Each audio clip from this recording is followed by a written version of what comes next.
올해도 어느새 3분의 2가량 지나고 4개월 남짓 남았습니다. 얼마 남지 않은 것 같아도 이 기간 연말정산을 어떻게 준비하느냐에 따라 충분히 결과가 달라질 수 있는데요.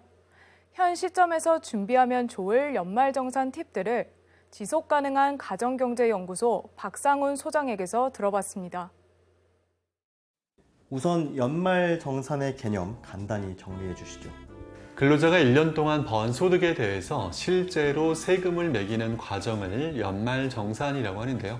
벌어들인 급여액, 그 소득을 전체적으로 과세하지 않고요.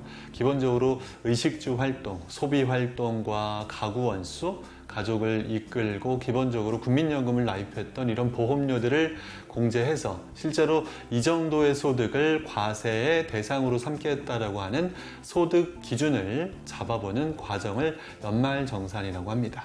연말정산 때 많이 접하는 단어가 세액공제와 소득공제입니다. 이 두 공제의 개념에 대해서 설명 부탁드릴게요. 네, 세액공제는 말 그대로 세금을 빼준다는 거가 되고요. 소득공제는 과세의 기준이 되는 소득을 줄여준다는 겁니다.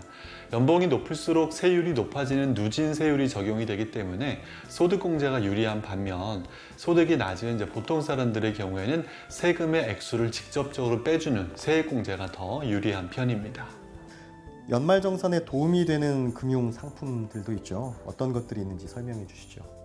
대표적으로 세액공제 상품 중에 연금저축이 있습니다. 우리가 보통 얘기하는 연금보험처럼 비과세되는 상품 말고 연금저축이라는 단어가 들어가는 것은 세액공제 상품이거든요. 실제로 내가 불입한 돈을 100% 400만 원 한도 안에서 세액공제를 해주게 됩니다. 연봉이 5,500을 넘지 않게 되면 16.5% 정도, 그리고 자영업자 같은 경우에도 소득 금액이 4천만 원을 넘지 않게 되면은 16.5%, 그 금액을 넘으면 이제 각각 13.2%씩을 세액공제를 해주지만 이 세액공제 효과는 상당히 큰 거거든요. 이 세액공제, 내가 불입한 돈의 100%를 세액공제 해주는 이 연금저축 상품을 꼭 활용해 보셨으면 좋겠고요. 연간 총급여 7천만 원을 넘지 않는 근로자의 경우에 청약저축 불입액에 대해서 소득공제를 받을 수가 있습니다. 연간 240만 원 한도로 불입액의 40% 정도까지를 소득공제를 해주는데요.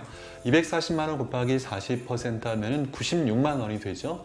보통 이제 근로자들이 예를 들어 10% 정도 근로소득 세율이 있다라고 하면은 96만 원에 한 10% 정도 세율을 나눠보면은 실제로 세금 액수 약 9만 6천 원 정도의 세금을 절감하는 효과를 받을 수가 있습니다. 많은 분들이 연말정산 시기에 임박해서 자료들을 준비하는데요. 올해가 4개월가량 남은 현 시점에서 미리 살펴보면 좋을 꿀팁들 어떤 것들이 있을까요?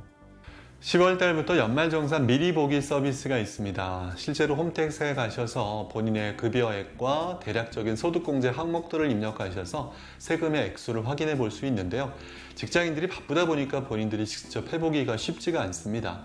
여러분께 좀 권하는 것은 신용카드 회사에 전화하셔서 카드 사용액을 한번 확인해 보시고 남아있는 이 기간 동안에 맞벌이 부부인 경우에 누구에게 소득공제를 몰아주기 위해서 신용카드나 체크카드를 활용하는 것이 좋을지를 미리 확인하는 게 좋겠고요.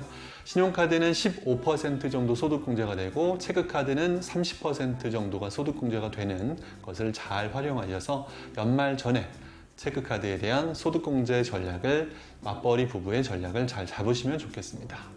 이 밖에 많은 분들이 알고 계시면 도움이 될 정보들이 더 있을까요? 연봉이 7천만 원 넘지 않는 무주택자가 월세로 살고 있는 경우에 이 월세에 대해서는 세액공제를 해줍니다. 최대 750만 원까지 금액으로 10%를 세액공제 해주는데요. 월세로 1년에 1,000만 원 정도까지 내가 월세 냈다라고 하면 750만 원에 대해서 10%의 세금을 빼주니까 약 75만 원의 세금을 절감할 수 있게 됩니다. 연봉이 5천만 원 넘지 않는 무주택자가 전세로 살고 있다고 하면 전세 대출에 대한 이자와 원금이 소득공제가 됩니다. 연간 750만 원까지가 소득공제가 되는데요. 이 750만 원의 40% 정도 되는 300만 원 정도까지 소득공제가 됩니다. 그러면 이자만 내는 것보다는 원금까지 꾸준하게 갚아서 1년에 750만 원 정도를 원리금으로, 즉 원금과 이자를 함께 상환하게 되면 소득공제 효과를 충분히 누릴 수가 있겠습니다. 보통 전세자금 대출 있으신 분들 이자만 내는 경우가 많은데 원금도 꾸준하게 갚아서 소득공제를 충분히 활용하시면 좋겠고요. 만약에 300만 원 정도의 근로소득세율 10% 정도를 감안하면 세금만 30만 원 정도를 절세하게 됩니다.